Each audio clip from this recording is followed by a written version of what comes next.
Egypt. Long before the ancient Egyptians built the pyramids, or even settled along the Nile River, they spoke of an era called Tepzepi, or the beginning of time.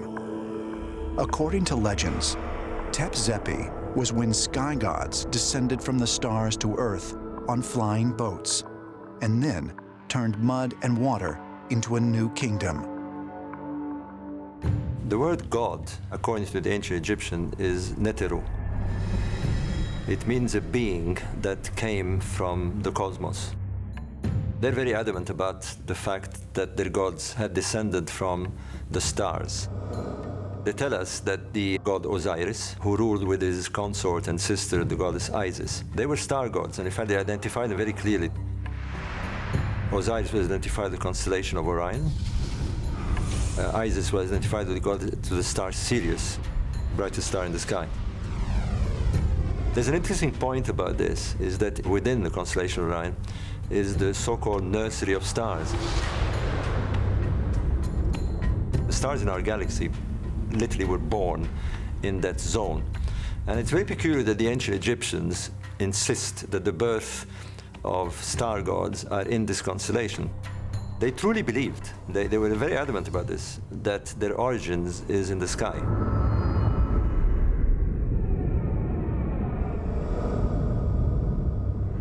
Something that we see around the world with ancient civilizations is that they had incredible knowledge of the stars, of the planets, of the heavenly motions. The average person in the ancient world had way more knowledge of what's going on in the skies than a lot of well-educated people today. As ancient Egypt grew into a great civilization, its citizens believed their pharaohs were sons of Osiris, and thus living gods. Artwork and wall carvings depicted them as perfect humans. And while the people worshipped many different gods, the pharaoh stood above them all. This basic Egyptian religious belief remained in force for nearly 1,000 years, until one pharaoh changed everything.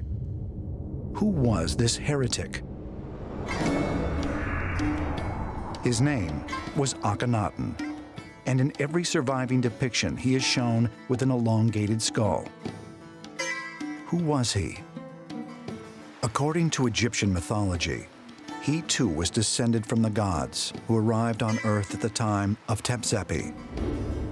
But why do so many still believe he actually came from the stars?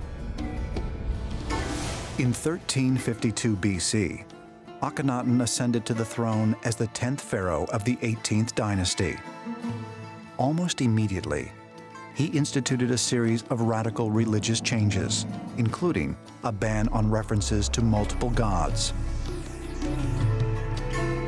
It's a rather strange thing that he would want to do that in one sweep, but he ordered all the iconography of previous gods to be removed.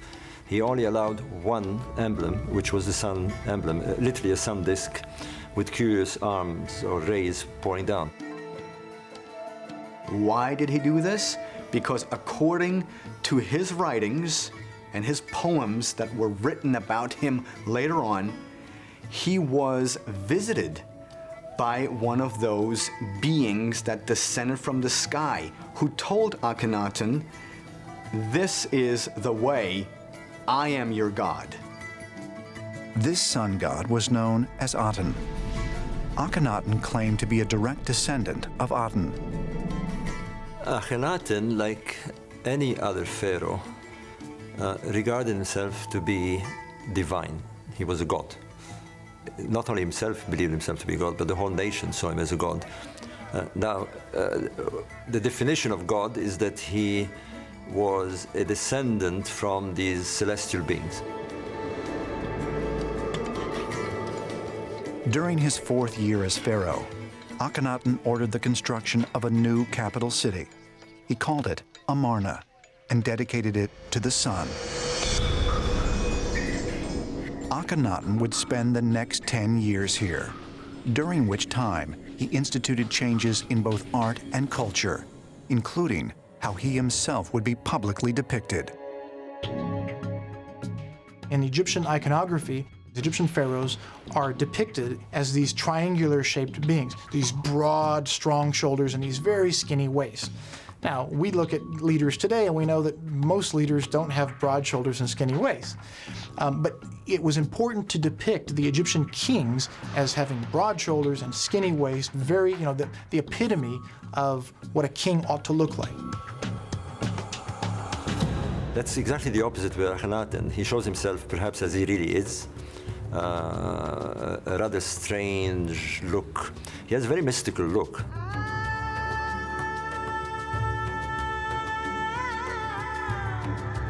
If we take Akhenaten's statues, for instance, literally, he was a very strange-looking character.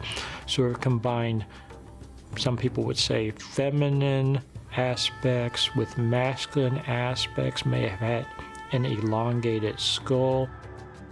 The change in royal iconography of Akhenaten showed him as he probably really was, with a misshapen head, with a pot belly, with a sunken chest, as opposed to the idealized iconography of traditional Egyptian artists that show this big, strong pharaoh.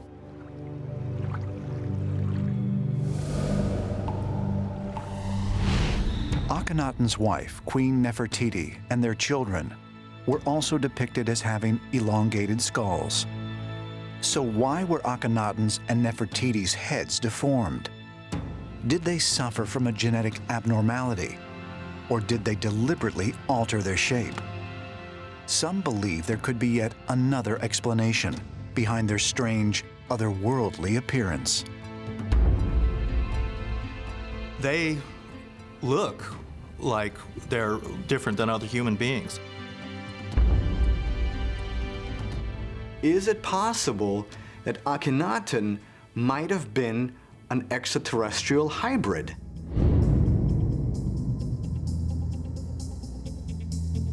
Ancient alien enthusiasts look at Pharaoh Akhenaten of Egypt and say, look at that long head. That looks like an alien gray. That looks like some kind of something that's non-human, or some hybrid between something else and something human. Must be evidence of alien interference, alien reproduction with humans, something like that. I've been to Egypt, and one of the most stunning things about seeing the archaeological remains of ancient Egypt is that one unique pharaoh, Akhenaten. I mean, he's got a very narrow, pointy face, high cheekbones, and a very elongated cranium. The idea that they were either looking like extraterrestrials or perhaps had extraterrestrial DNA in them is a credible idea. Akhenaten ruled for 17 years. After his reign, Amarna was abandoned and temples to the sun were destroyed. Images of Akhenaten were deliberately defaced. Ancient Egypt swiftly returned to its old ways, worshiping many gods. Was this a rejection of Akhenaten's radical religious belief system, or a cover-up of his alien identity? There's been a lot of theories about why. The most extreme is that he somehow had some sort of extraterrestrial connection. If one accepts that conclusion, then it would explain why he was literally put off the reign, and some say put to death.